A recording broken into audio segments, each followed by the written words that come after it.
കൂട്ടുകാരെ, ഇന്നൊരു ആട്ടിടയൻ്റെ കഥയായാലോ? ഒരിക്കൽ ഒരു ഗ്രാമത്തിൽ രാമു എന്ന പേരുള്ള ഒരു ആട്ടിടയൻ താമസിച്ചിരുന്നു.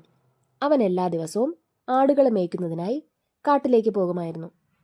അങ്ങനെ ഒരു തണുപ്പുകാലത്ത് അവൻ തൻ്റെ ആടുകളുമായി കാട്ടിലേക്ക് പോകുന്നു. ആടുകളെ മേയാൻ വിട്ടിട്ട് അവനൊരു പാറപ്പുറത്ത് കയറിയിരുന്ന് വിശ്രമിക്കുന്നു.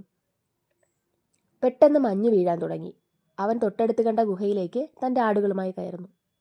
അവിടെ എത്തിയപ്പോൾ അവിടെ നിറയെ കാട്ടാടുകൾ നിൽക്കുന്നത് അവൻ്റെ ശ്രദ്ധയിൽപ്പെട്ടു. അവ എണ്ണി തിട്ടപ്പെടുത്തിയപ്പോൾ ഏകദേശം 300ഓളം ഉണ്ടായിരുന്നു. ഇവൻ്റെ ആർത്തി കാരണം ഇവൻ കൊണ്ടുവന്ന കാലിത്തീറ്റയും വൈക്കോലും പുല്ലുമെല്ലാം ആ കാട്ടാടുകൾക്ക് നൽകുന്നു.